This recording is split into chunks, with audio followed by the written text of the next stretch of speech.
dropped it in a bucket, touchdown! Backer transition three, bang! He's bends it like Beckham. Are you kidding? Hey, how's it going? Welcome back for episode 46 of White Noise Sports with Tanner White. We are oh so close to a year strong. If you're thinking about something, anything really, let me just nudge you to do it because, man, I've been having a ton of fun with this for the last 45 weeks. All I really know is last week we predicted the NFL Conference Championships. We ranted on Ichiro and the MLB Hall of Fame voting for 2025, then took on Jimmy Butler's rift with the Heat and potential trade price. More on Jimmy today because it's gone pretty nuclear as the NBA trade deadline keeps creeping up. I've also told you about some fired NFL head coaches. There's been a bunch of high-caliber hirings, and we'll wrap most of those up. And there's one spot still open. Now let's start with Jimmy Buckets and the now indefinite team suspension. The news came down this Monday, January 27th. Where do I even start? I have never heard of an indefinite suspension from a team. Sure, at the league level, there are things that are inexcusable, but a team? The story goes that Jimmy left shoot-around before their game with the Magic on Monday night because the team told him he was going to be coming off the bench for the foreseeable future. The team's brass probably just wanted to strong-arm him and make sure he straightened up after those first two suspensions we talked about last week.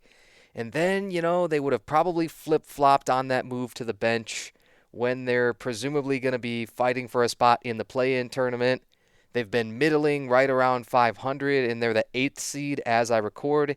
Even if the move to the bench wasn't just performative, even if they felt that it had a basketball reason, do you not care about winning more games now or in the future? The worst thing you can do is hold on to a guy that literally will not play for you when you could get any kind of haul back for him. Stars are traded at the deadline every year, and even with all the suspensions, I guarantee you teams have called asking about him because, again, they care about winning. And at some point, that's a stronger motivator than your principles are. Let me take a breath here. What do you think? Is 3 team suspensions in 1 month some kind of a record? My guess is probably. What the team said on Twitter was that it would run a minimum of 5 games. I am notoriously not great at math, but I looked ahead at the Heat's schedule, and if he did serve that minimum 5 games, the suspension would run out on February 5th. The day before the deadline. Interesting. I'd like to think that the team actually just tipped their hand there, that they're going to trade him, and I sincerely hope so. Hence, I'm going to ponder trade destinations for him. This is becoming one of my favorite things to do on the show now. I never realized until this year, how much each sport's landscape changes at the trade deadline. The number one destination that I could see Jimmy Butler ending up is the number one on most people's lists, the Phoenix Suns. How the team with the second most salary committed for this year could take on another 20+ million that would be left on Jimmy's deal for this year, I have no idea. It might be time to start talking about a hard salary cap because the luxury tax just isn't cutting it anymore. Of course, the Suns are locked into huge deals with Kevin Durant, Devin Booker, and Bradley Beal. It might actually be good news for them that Kevin Durant is in year 17. They might finally get some degrees of freedom for really the entire franchise when he does hang it up. That big 3 in Phoenix is the highest paid big 3 in the league too, by about $15 million. The Suns haven't won a championship with that roster, so they could pick this year to go all in and turn it into a big 4. Phoenix has no first-round picks through at least 2031 right now. That is bazonkers, and it does not sound like a real year. They do have a fairly versatile center, Yusuf Nurkic, and a wing that actually led the league in three-point shooting last year in Grayson Allen that they could move, along with maybe a second-round pick in the future or something to that degree for a somewhat satisfactory package. To me, the Nuggets are going to be the number 2 best fit for Jimmy Butler. It's nice to imagine that he'll still become playoff Jimmy Butler every year at this point in his career, and if he does, well, what other team has been better in the postseason across the last 5 years combined? Denver has 1 first-round exit in that time, 1 championship, of course, and they've been to another conference finals. Nikola Jokic is going to win MVP for the fourth time, and there's nothing you can do about it. He is averaging a 30, 13, and 10 triple-double. Nothing about that makes sense. Denver has good trade candidates, Michael Porter Jr. and Jamal Murray, maybe. But Jamal Murray is used to being their playoff ace, the same way that Jimmy Butler is with Miami. The one reason Denver might not choose to make any big moves, they're playing really well ever since the new year. At time of recording, they're in 4th place in the West, and the Thunder are probably untouchable as the number 1 seed by this point, so it could also make sense for Denver to sit tight at the deadline. Which brings us to the number 3 most likely destination for Jimmy Butler, the Golden State Warriors. What is there to like about Golden State? The fact that they're only going to think in the short term. Most teams, not so much. Steph is actually a year older than Jimmy Butler at 36. He's not going to be around that much longer. I mentioned this towards the end of the play-in tournament last year, but we really should appreciate guys like him, LeBron, Kevin Durant, all the other, surefire future Hall of Famers now while we have them. Steph also needs a better running mate. The Warriors traded for Dennis Schroeder in December, and that hasn't been a great fit. Andrew Wiggins is the number 2 scoring option there. He's at about 17 points a game. The one unfortunate hole in Jimmy's game is three-point shooting. He's just never been good at it. He shoots 33% for his career. That said, possibly the Warriors might already have enough shooting to overlook that and make this happen.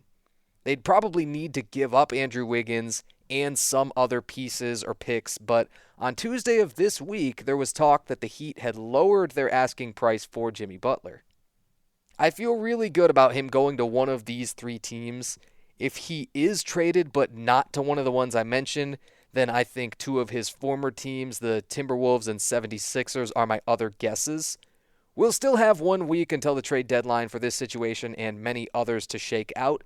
Make sure you get your popcorn ready. Now let's talk about everyone's favorite international bargaining chip, Brittany Griner. You remember when the U.S. government traded her for an international arms dealer? Definitely not her fault, but man, good times. So Griner's played her whole WNBA career up to this point with the Phoenix Mercury, who drafted her first overall in 2013. She's 2 years removed from being detained in Russia on drug charges, and this year she really tested the free agent market for the first time. I sat down to research a little bit, and I just couldn't believe her salary for 2024 was only $150,000. I knew it was bad, that the whole WNBA was underpaid, but the majority of her career, she's been the biggest name in the league. Now she will be joining the Atlanta Dream. It could really boost her legacy to go to Atlanta and write a good second chapter to her career. I'd like to hear the details of the contract, but I don't think they've gone public. If the asking price for her was something similar to her deal from this year, another $150K or so, that would still leave room for multiple free agents on max deals. It's not unheard of in any other sport for big free agents like this to take a little bit less money in order to make the rest of the roster better. Saquon Barkley and Derrick Henry are great examples this year. They aren't really anywhere near the top paid running backs, but they are the best by leaps and bounds. A little bit of an evolution to her game, too, that people haven't really mentioned, and it's not a huge change, but she did shoot 9 of 18 from 3 this year. That was more makes than she had the rest of her career combined. I wouldn't plan on her being a big volume 3-point shooter for this year, but if it's another thing that she can do, and if she starts to take a few threes a game, especially if she were to shoot anywhere near 50%, that could help prolong her career. Oh, and did I mention that she's still 6'9", with long legs and a 7'4" wingspan? I think she'll do fine on the court. Now we predict that one incredible game, the one game to rule them all, one game to find them. Any Lord of the Rings fans out there? Probably not, but I digress. The Super Bowl. It's going to be weird, uncomfortable. It's not the matchup that most anyone around the league would have found most interesting. Bills Commanders would have fed families. Bills Lions looked like a really good possibility at certain points during the year. Instead, the Chiefs and Eagles are getting a rematch from 2022. I will, for the first and likely the only time in my entire life, be rooting for the Eagles in a real live National Football League game, Mostly for a reason I mentioned last week. I don't think any team deserves to three-peat. The greatest dynasties of all time have failed to do that with Tom Brady, Joe Montana, Troy Aikman, Terry Bradshaw at the helm. Other reasons I want to see the Eagles win: to permanently reestablish the running back position as one of the most critical parts of a team.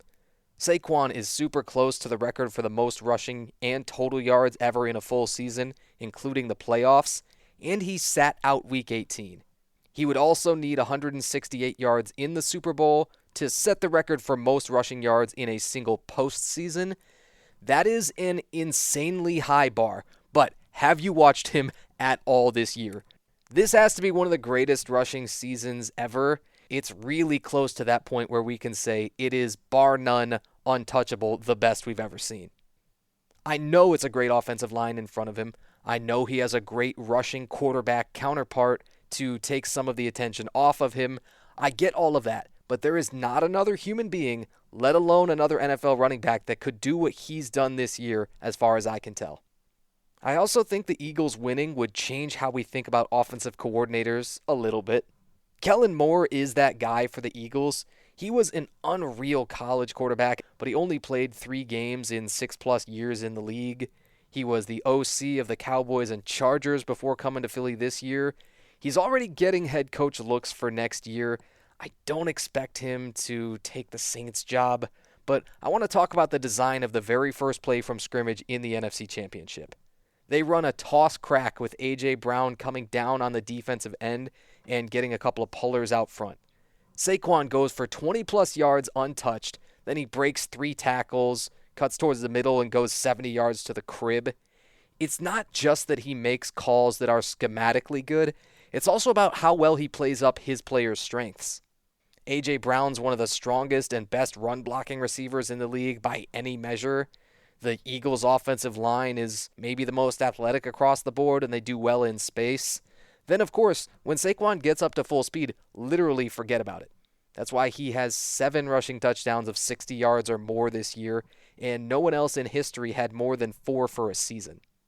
Kellen Moore should be paid a lot more, and he should stay there for a decade, honestly, if they win against a very tough Chiefs defense.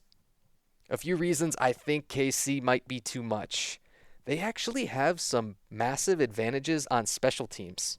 Whatever you think of their kicker, Harrison Butker, personally, he has been a lot better than Jake Elliott on the other side.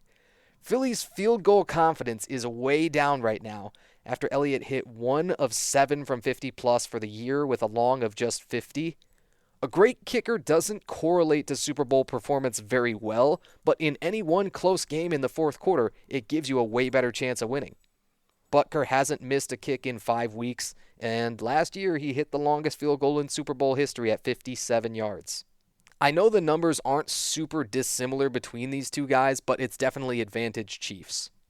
KC's return game is also on fire with this guy Nico Remigio. He's averaging 31 yards per kick return in the playoffs, and he returned a punt for 44 yards on the Bills that helped set up a touchdown.